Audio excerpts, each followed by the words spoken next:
Hello,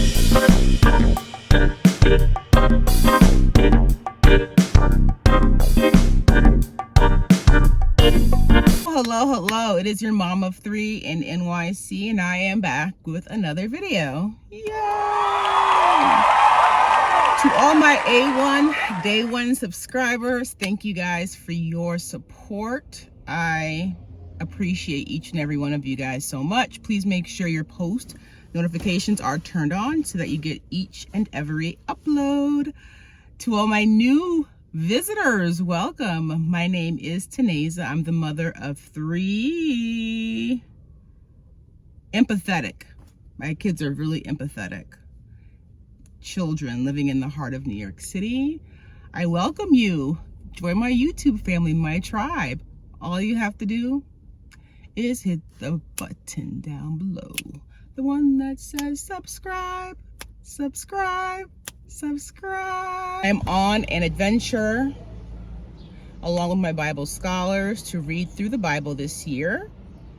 I'd love for you to join us. There's literally nothing you have to do. You don't need a Bible. You don't need any commentaries. All I need is you. Period.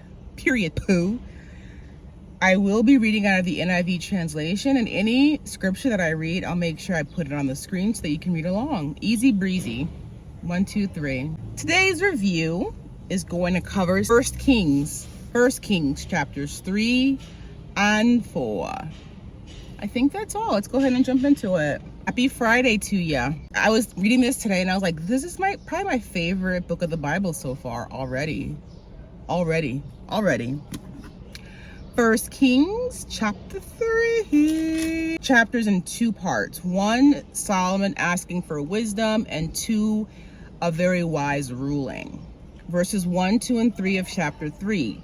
Solomon made an alliance with Pharaoh, king of Egypt, and married his daughter. He brought her to the city of David until he finished building his palace and the temple of the Lord and the wall around Jerusalem.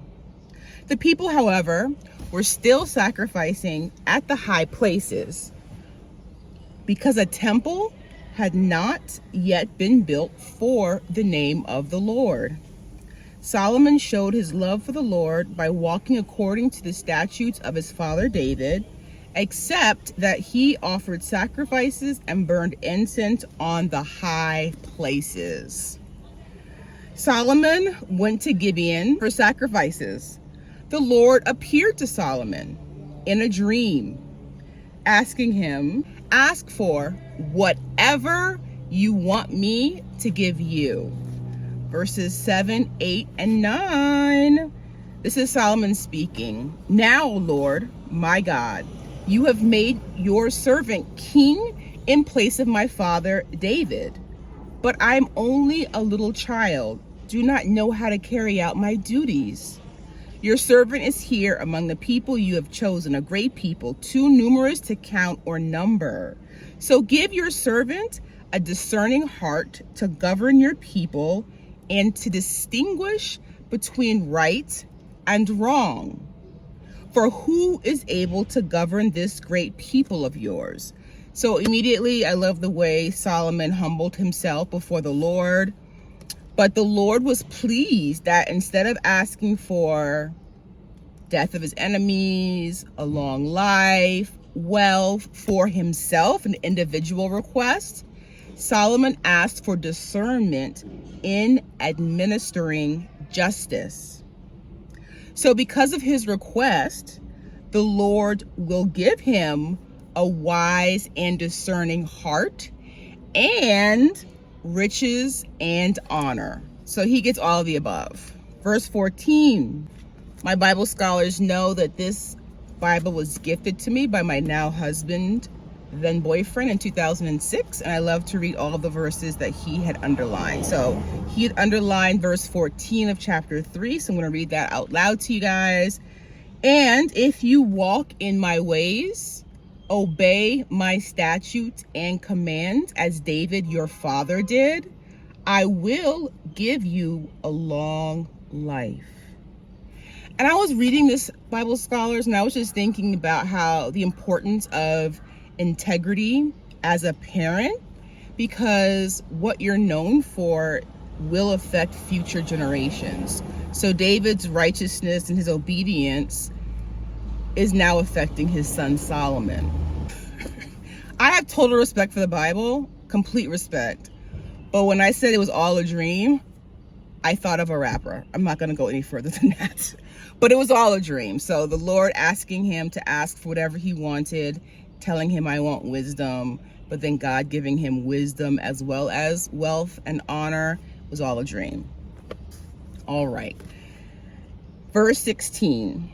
And this actually is a story I have heard before. So 98% of what we're reading, I have no idea about, but this I had heard of before. So the second part of chapter 3 is a story about two prostitutes that live together, right?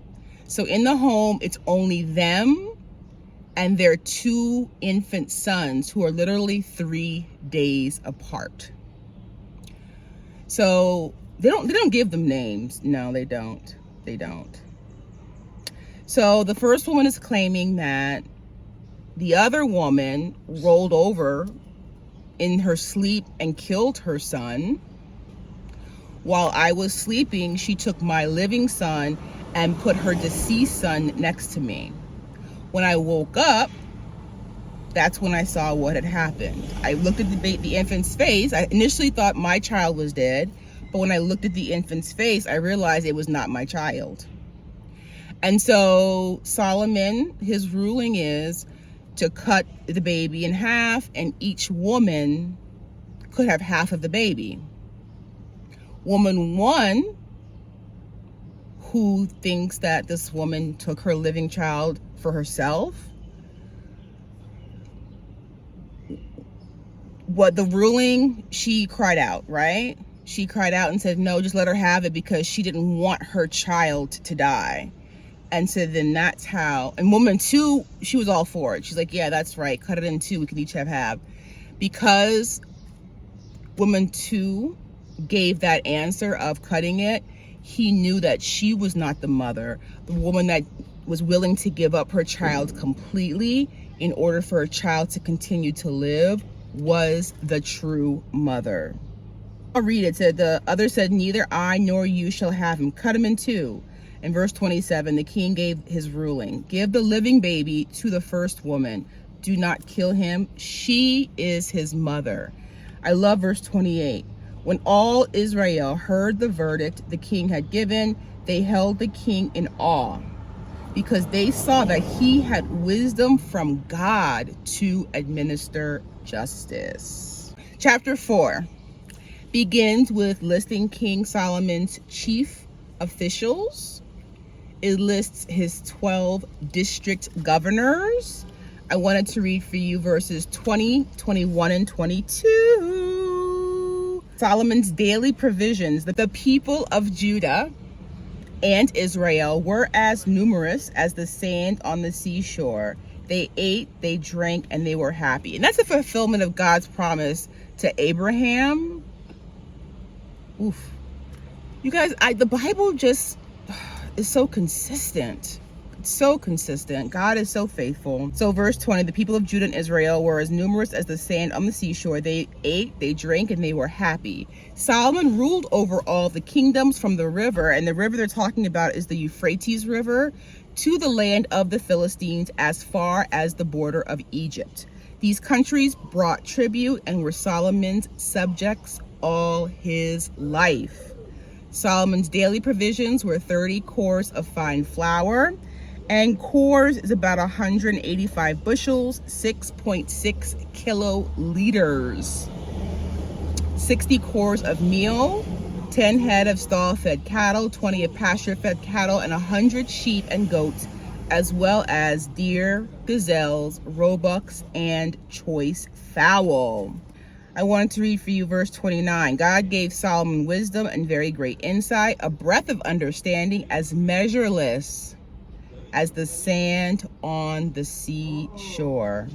So beautiful. Men of all nations came to listen to Solomon's wisdom. Sent by all the kings of the world who had heard of his wisdom. All right, Bible scholars, that concludes our review, 1 Kings chapters 3 and 4. Our next review will cover chapters 5 and 6. Have an amazing rest of your day. Oh, as always, please, Bible scholars, leave any questions, comments, or revelations in the comments below.